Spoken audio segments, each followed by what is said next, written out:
जय श्री कृष्णा।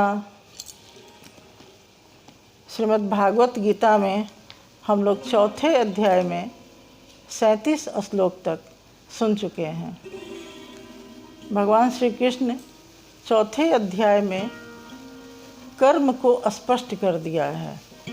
कौन सा कर्म करना है?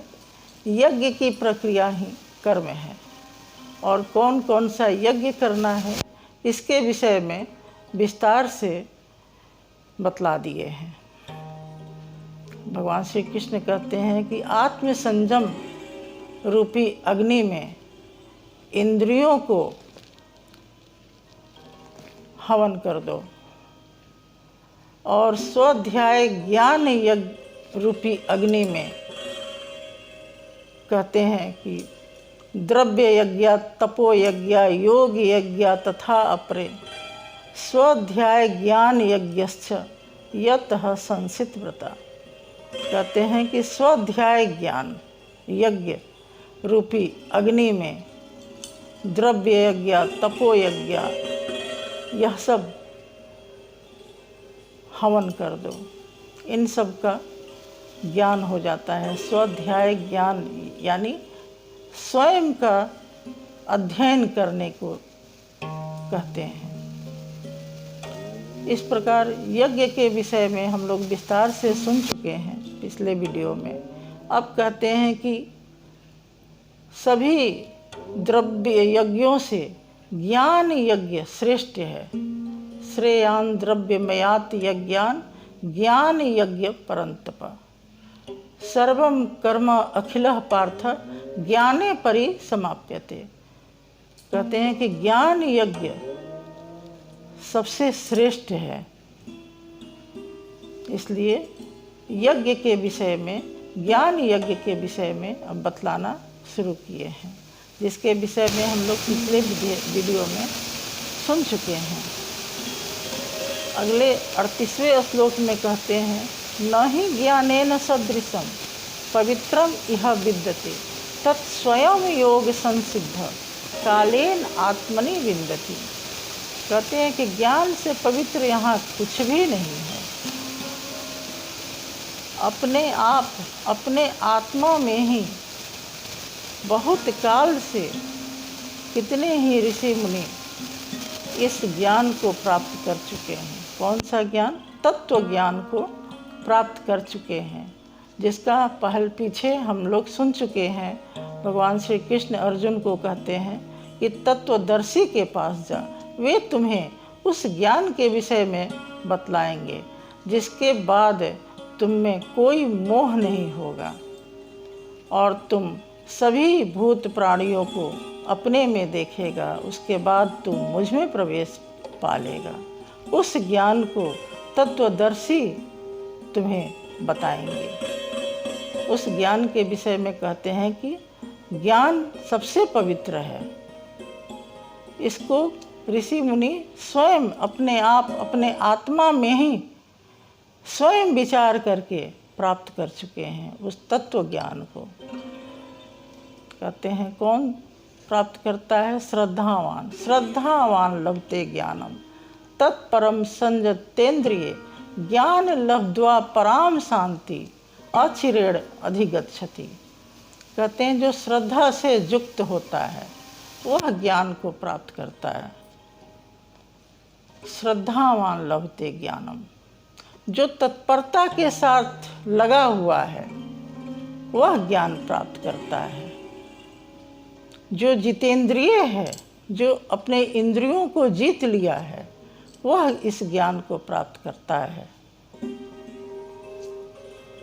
ज्ञान लब्ध्वा पराम शांति।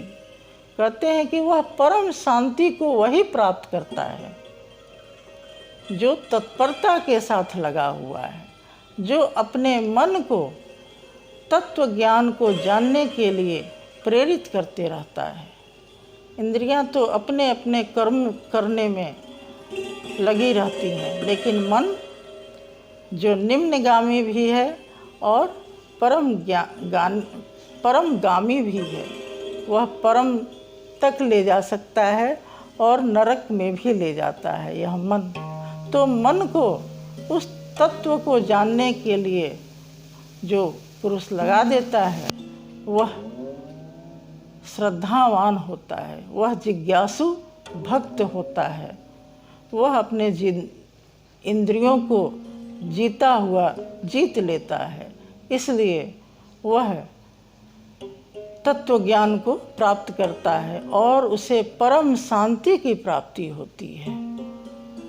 बिना विलंब किए हुए परम शांति को वह प्राप्त कर लेता है। और जो श्रद्धा से युक्त नहीं होता है उसके विषय में कहते हैं अज्ञः च अश्रद्धानः च संस्यात्मा विनश्यति न अयं लोकः अस्ति न परः न सुखम संस्यात्मनः। कहते हैं जो श्रद्धा से युक्त नहीं होता है, जो शिथिल भाव वाला होता है, जो भावपूर्ण जिज्ञासा जिसमें नहीं होती है, वह विवेक रहित पुरुष, वह श्रद्धा रहित पुरुष और संशय से युक्त रहने वाला उस ज्ञान को नहीं प्राप्त कर सकता है। न उसके लिए लोक है, न परलोक है और न कोई सुख ही है। कहते हैं उसके लिए कोई सुख नहीं है। सुख की लालसा में वह तरह तरह का प्रयोजन करता है, परंतु वह संशय युक्त रहता है, इसलिए उस तत्व ज्ञान को नहीं जान सकता है, क्योंकि वह अपने विवेक से मूढ़ होता है, विवेक रहित होता है, विवेक बुद्धि संपन्न नहीं होता है और संशय से युक्त रहता है। इसलिए वह तत्व ज्ञान को नहीं जान पाता है। कौन जान पाता है? उस पे कहते हैं योग संन्यस्त कर्माणम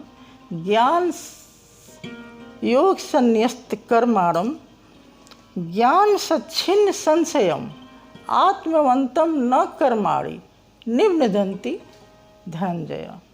कहते हैं हे धनंजय, ज्ञान रूपी तलवार से उस संशय का छेदन कर और आत्मवंतम कहते हैं अपने बस में किए हुए अंतःकरण से उस ज्ञान को प्राप्त कर उसको जो कर्म योग है, जो कर्म योग की विधि को जान जाता है और संपूर्ण कर्म को परमात्मा को समर्पित कर देता है, वह कर्म से नहीं बंधता है।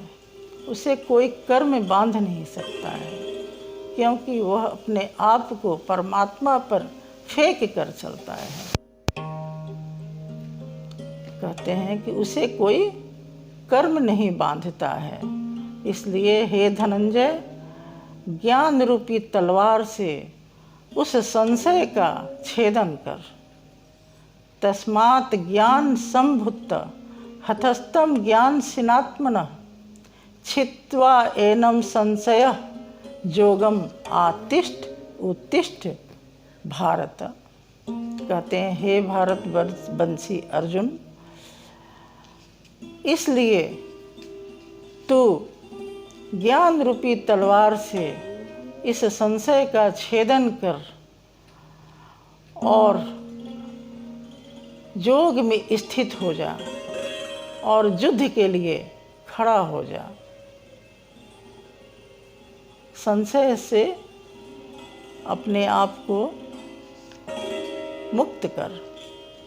भगवान श्री कृष्ण यहाँ कहते हैं संशय युक्त जो होता है वह कुछ भी प्राप्त नहीं कर सकता है।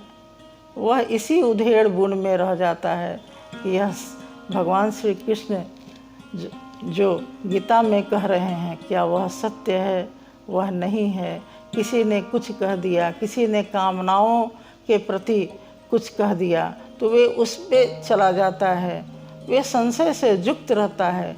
इसलिए भगवान श्री कृष्ण यहाँ कहते हैं कि ज्ञान रूपी तलवार से इस संशय को काट और स्थिर हो जा। वस्तुतः जब साधना में हम लगते हैं तो बाहरी प्रवृत्तियां जो हैं भयंकर बाधा करती हैं। इसलिए भगवान श्री कृष्ण कहते हैं युद्ध करना अनिवार्य है। शत्रु तो भीतर बैठा है संशय रूपी में, तो हम बाहर किस शत्रु को ढूंढते हैं? जब हम जब संशय से रहित हो जाएंगे, हम जब भगवान के तत्व को जान जाएंगे, परमात्मा तत्व को जान जाएंगे, तो बाहर कोई युद्ध नहीं है। यदि ऐसा ज्ञान सभी जान जाएं तो बाहर कोई युद्ध नहीं होगा। इसलिए भगवान श्री कृष्ण कहते हैं कि ज्ञान से पवित्र यहाँ कुछ भी नहीं है। इसलिए स्वयं विचार कर, अपने आप में अपने आत्मा को जागृत कर और स्वयं विचार कर और उस ज्ञान को प्राप्त कर ले। यह चौथे अध्याय में ज्ञान यज्ञ के विषय में विशेष रूप से बतलाया गया है। इस चौथे अध्याय का नाम यज्ञ स्पष्टीकरण है, कर्म योग है। यज्ञ स्पष्टीकरण है और ज्ञान कर्म योग भी इसका नाम है। इस चौथे अध्याय में ज्ञान के विषय में बतलाया गया है, कौन सा कर्म करना है इस विषय में बतलाया गया है, और यज्ञ का स्पष्टीकरण हुआ है इस विषय में बतलाया गया है। इसलिए चौथा अध्याय गीता का विशेष अध्याय है। इसे ज्ञान से जरूर समझना चाहिए और इसमें बताए गए यज्ञ को समझते हुए भगवान के द्वारा दिए गए निर्देश को पालन करते हुए जो जीवन यापन करता है वही इस जीवन को सार्थक बनाता है। इसलिए हम लोग इस ज्ञान को प्राप्त करें और अपने जीवन को सार्थक बनाएं। हरि ओम तत्सत, हरि ओम तत्सत, हरि ओम तत्सत।